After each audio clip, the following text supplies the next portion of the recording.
I'm happy to announce that Orion Spartan is brought to you in part by Jocko Fuel, a division of Origin USA, bringing industry back to America from its near demise. Do I sense a theme here? Use code Orion Spartan, one word, at checkout at JockoFuel.com for an exclusive discount for the products I use daily in my mission to reclaim and intensify my well-being, fitness, strength, and overall health. From creatine, protein, and other essential supplements for performance to cognitive enhancers and the only healthy energy drink on the market, I've been using these products for years and they've helped me to defy the odds and boost my overall mood and attitude. Again, use code Orion Spartan at checkout for an exclusive discount that will help you in our quest to get after it. The following is for informational and entertainment purposes only. Viewer discretion is advised. I'm Orion, and this is Orion Spartan. Welcome back on the 19-year anniversary of Poseidon's stifled attempt to flush me. Apologies for the delay, but we'll get to it in a minute. If you recall, last time I shot the bed and then made every attempt to skip the check. So arrangements were made, and sometime soon after, a transport van arrived with the driver asking if I had any requests for the ride. I guess the reboot process had my memory faculties returning fairly quickly at this point. I smiled as I made the only reasonable request that I could think of to score this auspicious journey. Hammer of the Gods. So I was loaded, the classic rock station selected, and serendipity struck again, honoring my request with the morbidly appropriate Dazed and Confused playing as we ventured into America's largest city, Jacksonville, Florida.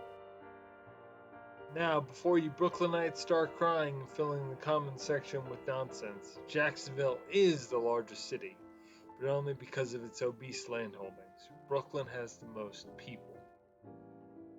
After an awkwardly confusing trip in the back of a van on a gurney, we arrived at the hospital. I still had a trach, and the left side of my body was paralyzed.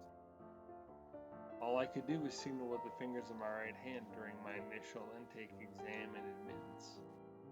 But when we got to the Q&A part, they asked me what my goals were. I hurriedly pointed out DRIVE on our old friend, the letterboard. The doctor, perplexed, followed up with, "Don't you want to be able to walk first?" Thinking the concept I couldn't, even from a wheelchair, seemed so absurd that I made a laugh and again pointed out DRIVE. Unexpectedly unfazed, my admitting doctor simply moved on. The treatment plan was laid out to my mother and I, consisting of physical, occupational, speech, and cognitive therapies, all part of a comprehensive brain injury treatment regime. I discovered here that I had simultaneously begun mirroring Team Bruiser's November Foxtrot Sierra protocol after a similarly relentless and unbridled enemy. Hold on. Let me stop you right there.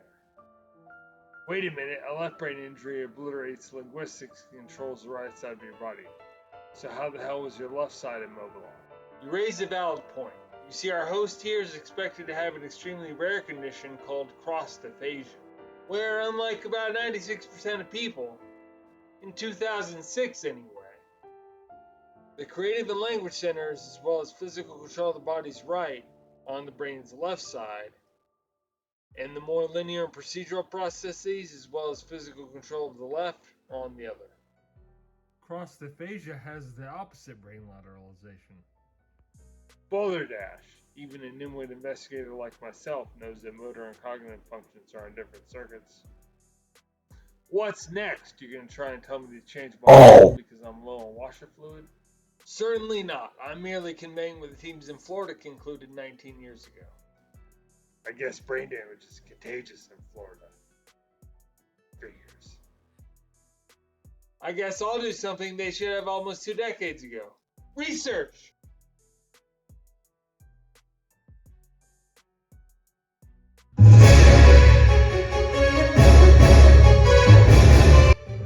Apologies for Poseidon's ambush, but that's what happens when Orion just can't let it go. Thanks to the efforts of Dr. Mina Guyad and his team at the University of North Carolina at Chapel Hill, you're now officially double certified. Turns out your condition is even more complicated than previously reported. Great. Now what? The accident, if that's what you want to call a robbery homicide. Okay, the injury. Caused such a massive hemorrhage that the resulting blood loss has consequences, or an ischemic stroke to the right hemisphere's basal ganglia. But in order to get there, it first had to deprive oxygen several other areas, including the right brain's frontal, temporal, and parietal lobes. Yes, that's why they measured in centimeter. So, both sides got pinched?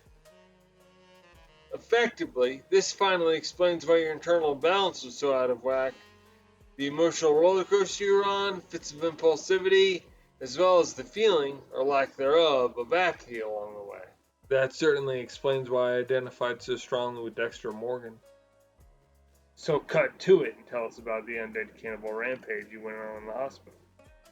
Au contraire, I actually found myself relentlessly thinking about how to use this to improve my life, other people's, and even the world's as I wheeled and then limped around the ground.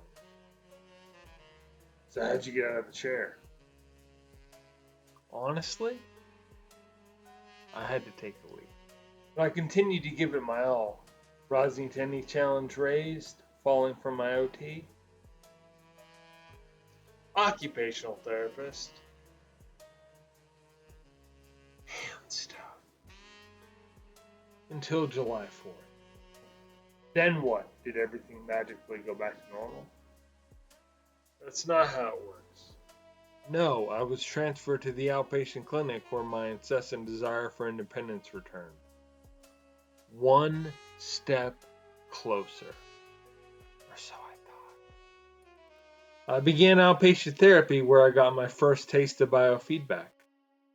Also known as neurofeedback or EEG, is a type of therapy involving sending subtle electrical signals or impulses to the brain that train it to behave in a particular way. That will come into play later, but while I attempted to rebuild my life from the smoldering ashes, Apple introduced the internet phone, which stood to revolutionize the world as we know it. I, however, was too cool with my flip phone. Much to my chagrin, it wasn't until 2012 that I got on board. Now we're symbiotic, and I can honestly say that as a tool, this thing is invaluable. I couldn't operate without its utility. For notes, reminders, research, and that communication thing, a modern smartphone is essential for day-to-day functionality. Especially with someone with brain damage as extensive as yours.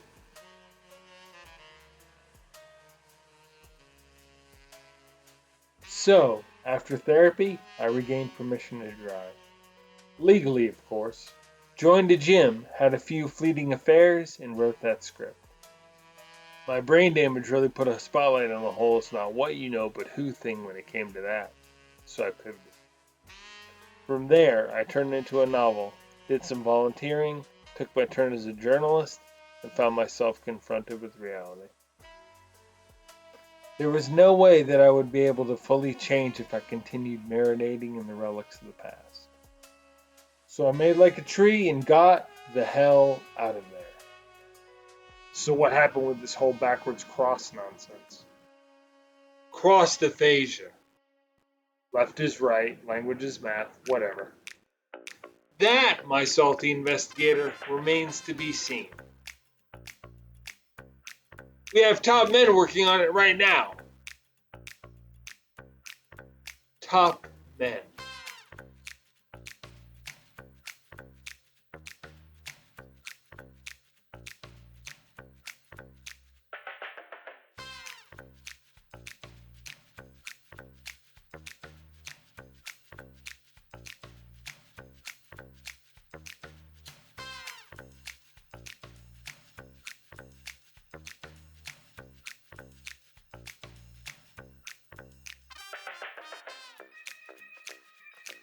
It is with a heavy heart that I attempt to honor this one by mentioning my fallen friend, comrade, and fellow warrior, the late Daniel Diaz, who battled valiantly to the last.